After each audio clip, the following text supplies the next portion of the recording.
Hello and welcome to How I Built This Resilience Edition from NPR. I'm Guy Raz. It is hard to believe, but a year ago this week, so many things around the United States, around the world, shut down, including major sports leagues. I was just looking at my iPhone, and you know how it shows you on this day a year ago. It was a photo of me at a farmer's market, and there was a big sign there that said, "The end is coming," and it was a joke. Everybody was laughing, but in fact, here we are, a year later from that week when the NBA and other sports organizations shut down, including the National Women's Soccer League. My guest today is Lisa Baird. Lisa stepped in as commissioner of the National Women's Soccer League 2 days before the league was shut down last year. The NWSL has just started up again. It started up again actually last June in an environment similar to the NBA bubble, and they saw a huge increase in TV viewership. It's such an amazing story. Lisa, welcome. Great to have you. Thanks. I'm thrilled to be here, Guy. It's great. It's a great day to look a year back and think of what happened. Unbelievable, right? And before we get to our questions for Lisa, or my questions for Lisa, you can ask questions too. You can submit them through Twitter or Facebook or YouTube or LinkedIn or however you're watching, and we will try to get to as many of your questions as we can. So, Lisa, again, great to have you. For those who are not familiar with the National Women's Soccer League, 10 teams across the U.S., tell us a little bit about the NWSL. The National Women's Soccer League was started 9 years ago. It was actually started by the U.S. Soccer, and they wanted to create a professional league where the U.S. women's national team could continue to play and hone their craft between their competitions at the World Cup and at the Olympics. So we're 9 years old. As you said, Guy, we have 10 years. We have 10 teams, two more coming on in California. And we are really, I think, on the verge of creating a pretty big, massive support for women's soccer at the professional level. Amazing. We're going to talk a little bit more about that, but let's dive into your year. You became commissioner, I think, on March 10th of last year, of 2020, just as the pandemic was beginning to shut things down. Rudy Gobert on the Utah Jazz tested positive for COVID, and the NBA shut down. 2 days after you became commissioner, you had to make the decision to shut women's soccer down. Tell me how that went down. You know, it was probably the hardest thing I ever had to do, and yet, you know, when sometimes you're confronted with a decision and you know exactly what to do, even though Yeah. it's incredibly hard. Yeah. That was the moment. I'd started my job, and I went out to Chicago where our offices were, and it was on Tuesday. And I remember I had, come from, kind of a public radio and journalism, and so Yes. we were following it as a story. And I'd gotten a text that day from a reporter at the New York Times that I'd known saying, "Hey, what are you going to do about COVID?" And I was, on my first day of work, I was determining things. I would literally flew back to New York the next day because I had to attend a meeting. And when I landed, my phone blew up. And it was because the NBA had suspended their operations. And what was amazing to me is the sports industry worldwide shut down in 24 hours. An entire industry Yeah. just hit the pause button. And I literally got up on Thursday, and 2 days into it, I understood what the ramifications would be for our owners, for our players, for fans, for everybody who is in our smaller ecosystem. But there was no hesitancy. I just shut down. And it was then a matter of actually really pulling together what we were going to do next. That was the thing that I was looking at going, okay, I understand we have to suspend, but wait a minute. This is beginning to, like, just the sobering reality of how critical it was going to be for the sports industry, and then just started to set in, like, literally Thursday night. Wow. I mean, it's that moment, right, where I remember, because a week before, I was in Arizona with my family for spring training. We saw a Cubs game. We saw an Oakland A's game. It was incredible. It was just a regular, amazing spring training baseball. Then all of a sudden, as you say, this multi-billion-dollar industry, the sports industry in the U.S. alone, shuts down. Spring training, and then of course the NBA, and then the other leagues begin to follow. And it's interesting. You said it was like a moment of clarity. It was like you didn't even have to kind of go through a decision tree. You knew exactly what you had to do, and that those kinds of moments don't happen very often in our lives. But it sounds like it was like it was crystal clear. It was crystal clear, and I think it was because we realize we understand. You have live sports, and even in women's soccer, like we're a team sport, we're a contact sport. We're putting our athletes at risk until we understood what this was and what it was. So that's the moment of clarity, was that moment of safeguarding health and wellness. And then, we were going into preseason, but it wasn't, but I think what was absolutely sobering was the next few weeks out of it, the dawning realization that there was no game plan to come back. Like whenever, there has to be a game plan for this, Yeah. right? I called everybody. I'm a small league. We're very thinly resourced. So I'm calling the NBA. I'm calling people in the Olympics. I'm calling everybody I can figure out to say, Wow. okay, what's the playbook? And there was none. I saw you gave an interview actually to NPR a while back, and you said there was no rule book, there was no playbook, and I had to make my own. Yeah. So So that's what you do. You just kind of start to take it apart and say, okay, what are all the problems that we need to start to solve? Well, the first one was, of course, convening. We convened a medical task force of 15 doctors. By the way, these are all doctors that, are not subject matter experts in infectious disease, although they, have access to the resources. So we just got to work to really try and understand what we needed to do to develop what then became medical protocols that governed every aspect of what we were doing. So that was one work stream. The second work stream for us was, even before we got to competition, one of my biggest concerns is we're a small league. We're very tiny. We're dependent on things like ticket revenue and sponsorship. And we needed to put together a short-term and a long-term plan to develop, to have the resources that we needed to continue to pay our players. So that was a work stream and kind of an effort. Then there was, okay, once we can get people back to training safely, which took us weeks to do, to develop the protocol and get that done, what kind of competition are we going to do? yeah, What does that look like? And on and on. So it was solving for everything. And I think what I did is I created all of these different groups that were working on it, but I was in on every group because we had 17 people working at the league. And we had great staff at our teams, at our owners, but we just started to solve the problems knowing that work or decisions in one group would affect the other.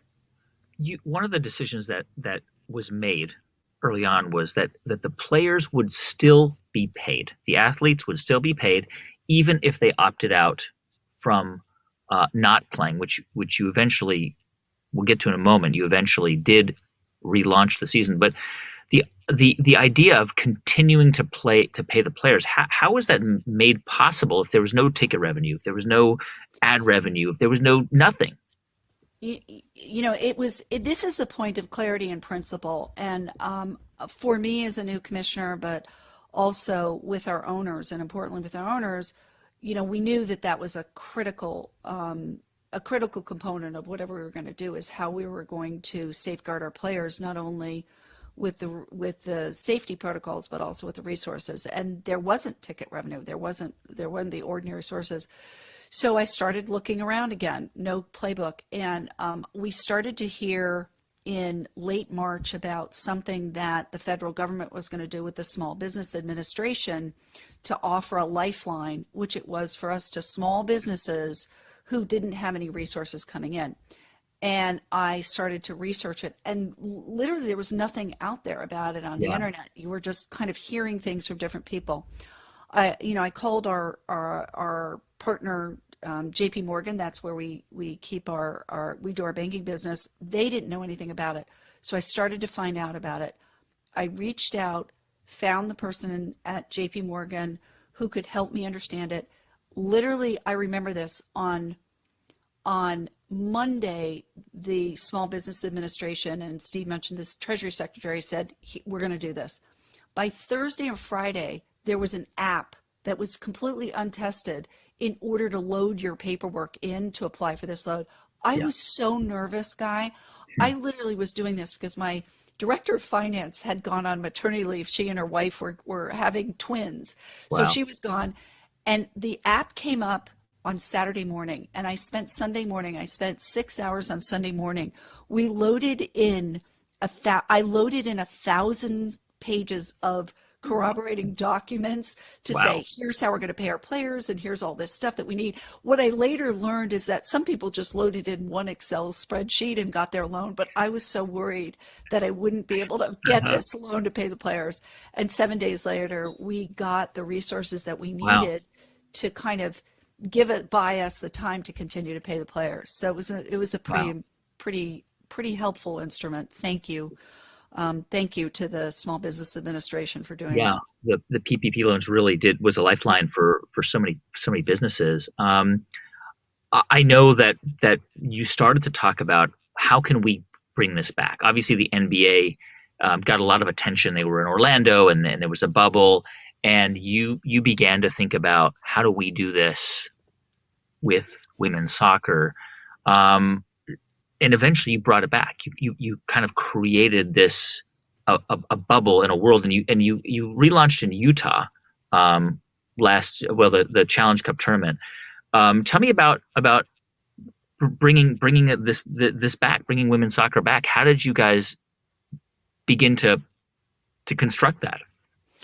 So as you start to you get your medical protocols and your doctors talking, you start to think about resources and what you can do. And we work on a fraction of the resources as other leagues. So we started to think about ways to stage competition. And frankly, Guy, we iterated through several rounds of could we continue to do, kind of the home and away format that people wanted to do. I think, we all wanted to think that fans would come back. And there was this dawning realization that we weren't going to be able to keep our players safe unless we went to a bubble. So we started to look at that, and that required us to identify a host city with the capabilities and the facilities that would enable us to do it. We looked in Utah. At that point in time, when we started to look at Utah, there were very little incidents out in the west of the United States. There Right. was low thresholds.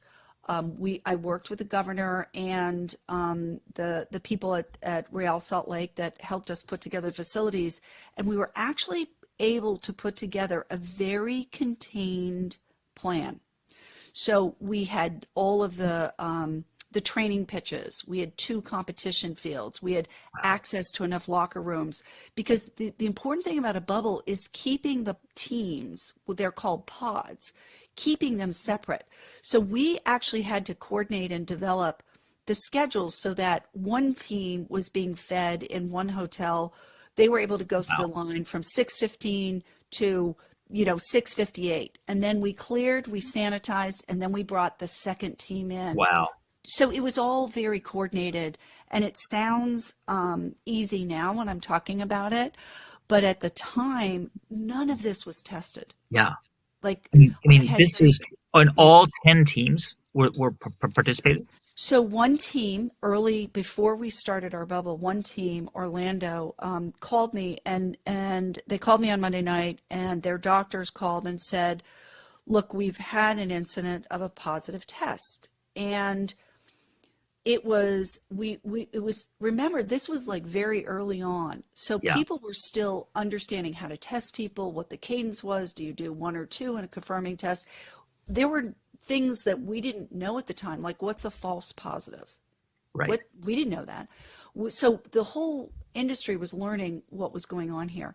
And out of an abundance of caution, we said, and they said, look, we're going to withdraw from the tournament. There were other leagues that didn't do that. We were so concerned about keeping the bubble pristine that they actually took the courageous action to withdraw themselves. So we went in with 9 teams and we were there for a month. We staged a full-blown single, it was kind of single elimination, Yeah. knockout round. The most intense competition you can do in Uh-huh. soccer is what we did. And we emerged with zero COVID case, Not zero a cases, single not a positive single COVID case. one. It's incredible. I mean, you and how many? I mean, how many human beings were involved in this bubble? I mean, I'm thinking what at least what 20 athletes per team? Yeah, we had rosters up to 28, but then you have all the staff, you have coaches, you have supporting, you have facilities. Wow. So there were probably over 550 people getting tested every 2 to 3 days. Some, and then, for, when we had something that happened, we were obviously doing backup testing. And so it was, finding a testing provider that could handle the volume and the turnaround time, because the whole key with testing is you want it late enough where you're ensuring that you have the most recent results, but you need it early enough so that teams can make their roster decisions, they can be appropriately preparing. So even like a 45-minute shift in when those testing results are coming back can influence something that's going to happen. So Right. it was down to a level of like precision and no one had ever done this before. Yeah. And how did you? I mean, it requires incredible discipline among the athletes and the staff. And I mean, one person going out or That's right. breaking the rules. I mean, how did you guys ensure that everybody cooperated? Well, I think two of the things I did was early on, I put together a Zoom call, with all of my athletes. And so we did it twice. One was so that we could answer their questions about the medical protocols. And they had very detailed questions, like, what about this? How do you know this is going to work? So I sat there with over 230 players on Zoom calls twice. The second time was as we were going into the tournament. I wanted them to hear from me that Orlando had withdrawn and why. I wanted to reassure them that we could do it. But in actuality, we had a partnership up front with our PA that said, listen, this is the conduct that we are expecting you to do. You must stay with your team. You can't mix with other teams. You can't go out. If you're going to have something delivered, it has to be according to this protocol of delivery, contactless, etc. And wasn't me that delivered the COVID-free environment. It was the Yeah. players and their discipline and their care for their own health. And one of the things I was really proud of is that early on, as a women's sports league, I realized what it's like to spend a month away from your family. And several of our players are moms and have very young Mm. children. So we created a separate protocol just for the kids themselves. And those Wow. players were sequestered from their teams, and their kids and their caregivers became part of the pod. So Wow. it was very challenging. That's why Wow. we It's called it. amazing. By the way, Guy, that is why we called it the Challenge Cup. It's amazing. I mean, that is just incredible.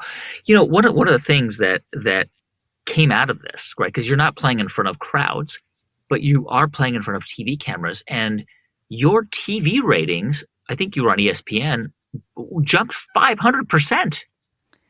We had an incredible response, and I think part of it was when we designed the competition. We were fairly far along in our planning, and when we designed the competition, the Olympics had been canceled, and I sat down with our partners. We have CBS as a partner, and we have Twitch as a partner, and Twitch had our international rights. So we sat down with them and we said, listen, I know from my Olympic experience how exciting this single elimination knockout round is to the Yeah. public. It is exciting because there's something on the line every game, but it is intense competition for the athletes and the coaches. And we were going into this with much, much shortened, abbreviated preseason training, but we all did it together. And the response from the fans was amazing on TV.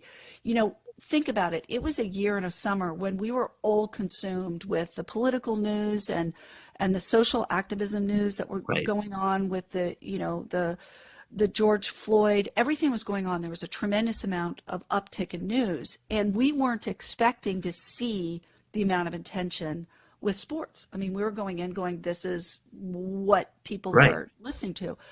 But when we got in there, and the fact is, by the time we had done all our protocols, all our planning, all our resources, we signed 3 national sponsors. When we were ready to announce, and I think it was like April 24th or April 25th, maybe 27th, we were ready to announce, and we were announcing on with our broadcast partner to CBS. It literally dawned on me that we were going to be the first league back. Like, Wow. here was the little National Women's Soccer League, and we were leading all teams to return to competition. Wow. And it wasn't intentional. It was just the fact that we were maybe solving for smaller delegation, smaller footprint, et cetera. But once we knew that, we wanted to use the attention to really introduce America as the best women's professional soccer league with some of the best soccer that you could watch. Amazing. I mean, you know, I we were talking off camera before this started about 1999. That was a turning point for women's soccer in the United States that year when the women in the Women's World Cup, and of course, U.S. national women's soccer is a huge sport with huge stars like Alex Morgan and so many others. In a sense, do you think that what happened this summer with the National Women's Soccer League, a 9-year-old league, was a tipping point, the beginning of a real now a real national interest in this league that could actually turn it into something much bigger? I do. And I have to say, I'm saying this like with confidence, everything, but when we were putting together our plan for this summer, there was part of me that said, look, I've got to be as safe and risk-free as I can. And then there was the other part of me that said, I've got to take risks because this is a summer and this is an opportunity to introduce our league, our sport, our players to a much broader audience. So it was that, and I have to tell you, there were a lot of sleepless nights. You know, I know the name of this series is Resilience. Mhm. I had a lot of sleepless nights over this because it was that combination of being incredibly conservative, but also taking risks. So at this point in time, we've announced our second Challenge Cup. We're going into a year where the best women's soccer players, both from the U.S. national women's team and also other of the best players in the world, Marta, Dabinia, Rachel Daly, people from all over the world will be altering between going back and forth between playing in our league and also playing in the Olympics in Tokyo this summer. And it's an opportunity for us to do something and put women's professional soccer on the same level playing field as other premier sports. I mean, that's Yeah. what I hope to accomplish. Lisa, you're also running a business and it has to be sustainable. And of course, at the beginning of the pandemic, you were applying for loans and concerned about whether you could sustain the league. Given the boost in ratings, was there a financial impact that in a sense made up for the financial losses, or was it still from a financial perspective a tough year? Well, it was a tough year because ticket revenue and Yeah. that just wasn't, and that's a big part of any sports, but particularly ours, resources. But what I think we did, and we proved it, is that the ratings we have are on the order of, kind of not every men's sports league, but we delivered, and we delivered really strong ratings for advertisers, and we were able to sign Procter and Gamble, Verizon, and Google as first-time national sponsors. No. And we want to be graded by the audience we deliver, by the engagement of our fans, just like Ever Sports. So I think people are going to take a hard look at us this year and look at it and say, you know what, women's soccer is delivering what I need to, and that's going to give us the resources that we need to grow and kind of fulfill that destiny started in 1999 with women's soccer. It's like we want to really be that independent, self-sustaining sports league. And remember, we're not affiliated with any other men's sports league. We stand alone by Right, ourselves. right. Getting some questions from viewers. Let me go to this is a super insider question, but I think this is an interesting one. It's from Danielle Lorenz. Danielle asks, "Do you expect players that have gone abroad, Rose, Mewis, Dahlkemper, to come back and play in the NWSL?" Well, let me say, if Rose or Kristen or Tobin are listening right now, you are absolutely welcome back anytime you want. You know what I do? The fact is that our sport operates within a global economy. We're not, just like the National Football League or even the NBA, where most of the players are playing in one country. Soccer is a global sport, unlike no other. So every year there is some back and forth. It's done via an organized process, frankly, of transfer fees, etc. This year, because of our abbreviated season, I know that several players did choose to go abroad and play abroad because they wanted more playing time. These are Yeah, professional athletes, and this is their career. So Alex Morgan, for instance, went and played, I think, for Tottenham this summer or in the fall, because yeah. we were only offering abbreviated system. But she came back, and she'll be playing for the Pride at the start of the Challenge Cup. We're hoping that the rest of them come back, and they're welcome anytime. As you know, the U.S. women's national team recently lost a lawsuit. There was a legal battle, a 4-year battle, where they were, talking about having been systematically underpaid by U.S. Soccer in comparison to the men's national soccer team. How have you seen the results of that lawsuit play out in the industry? And does it seem like more and more people are paying attention to the issue of pay disparity? Well, first of all, I think, I can't comment on the details Right, of the particulars because I'm not a lawyer, and right. I don't understand it. But what I will say is what I think we're dealing with right now is a big problem for us is the lack of media equality, Guy. Yeah, Like, if you think about it, only 4% of all media, this is not only, broadcast, but, press stories and social media, is against women's sports. mm, 4%. Now that's not even close to being equal. So for me, if we can continue to do the things that we did this summer and put our incredibly talented athletes front and center with women's sports and start to make a big dent in that coverage, in the business of sports, then that's going to develop us into the kind of powerhouse sports league where compensation will grow and needs to grow. There's no question we want to see our women athletes. And, that opens up big endorsement deals. It opens up all that we need in order to be sustaining. We're not at this moment in time. So I'm focused on that battle right now, mm. which is the battle to earn more of the attention of the media and the broad exposure. But it really sounds like you're on the precipice of a change. That Yeah, you're, no, although I yeah. don't like the word precipice. That just Precipice scares is me. not the right word. Yes, you're right at the edge of right, a huge change.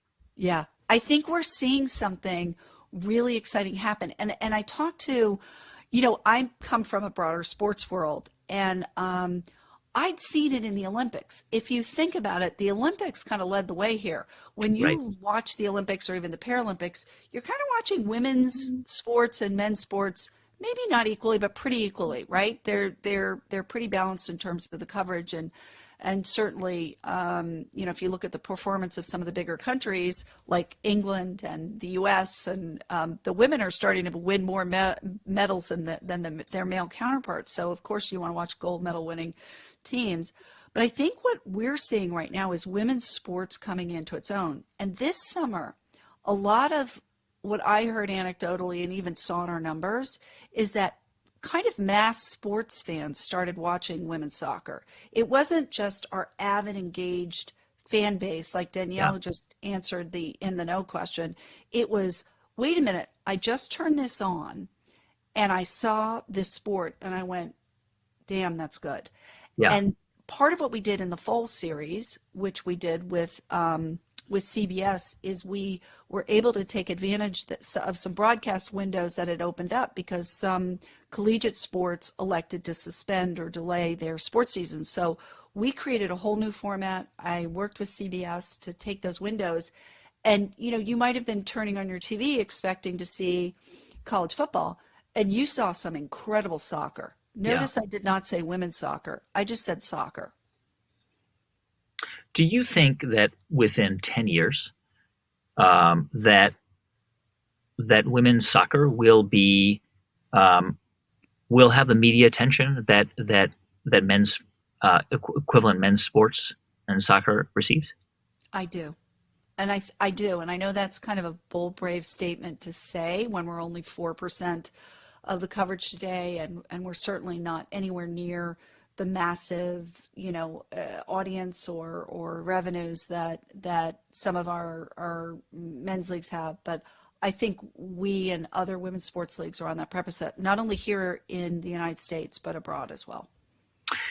Lisa, when you think about this past year and what you've had to do, I mean, you came into this job with tremendous experience. You'd worked, with the NFL and the Olympic Committee. You worked at WNYC in New York, which is the biggest public radio affiliate in the country.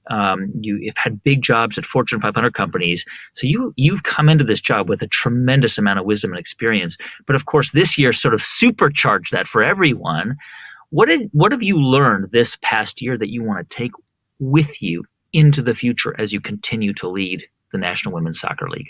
Well, look, I want to say something because I just want to say, I think, people in our industry, media, sports, etc., we work really, really hard. I mean, there's no question. I worked harder than I ever did at any of those jobs this year to solve problems that I never thought I would have to say. What I will say, though, is, and I say this pretty humbly, I realize how privileged I am to be at the helm of a sport that's growing and a sport that was able to nimbly and adroitly take advantage of some, horrific circumstances that the world went through and is going through with this pandemic. So, I'm always going to be humble and say, listen, you know what? I've had enormous privilege and ability to do this. What I hope that I have taken away is to use that podium or the microphone in this instance to kind of help the world understand that if you are nimble, if you kind of have the right moments of clarity when you need them on what to do, even if you don't have the resources that other people do to do this, that just band together and figure out a way to get it done. And I think that's the meaning of the word resilience, isn't it? Is that you kind of don't look around for the game plan to be handed to you by someone else. You make sure that your staff, your players, your owners, everybody in your trust circle believes in what you're doing, and then you just go out and get it done. Lisa Baird, thank you.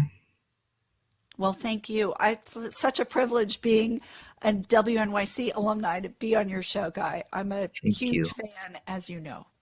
Lisa Baird, the Commissioner of the National Women's Soccer League. Before we go, a couple of quick announcements. We have some big news in case you haven't heard. We recently announced our 2021 How I Built This Fellowship. Applications are now open at summit.npr.org/fellows. This year, we're going to select 10 fellows who will pitch their ideas to an all-star panel of judges. We will help you with your pitch, of course, and give you a lot of support and training. The winner of that pitch competition will receive $50,000 to fund their big idea. That's thanks to NPR sponsor GoDaddy. It's the fellowship is much more than the $50,000 grant. It's about support. It's about giving you the tools to succeed with your business idea. Please check it out, summit.npr.org/fellows. We're getting lots of applications, and the deadline is March 31st. So don't squander this chance for this kind of platform and support, and maybe even $50,000. Also, later tonight or today at 8 p.m. Eastern Time, we are doing another live virtual taping of our show with former monk and purpose coach Jay Shetty. His author of a best-selling book, Think Like a Monk. To join us, go to nprpresents.org to get a ticket. And just a little secret, the tickets are very inexpensive. Also, if you're a fan of How I Built This, check out our book, the How I Built This book. It is available wherever books are sold. We had a new episode that came out on Monday about Rick Steves. It's so interesting, so check it out. And a new one coming out next Monday. Lisa, thank you again. Thank you all for listening and watching.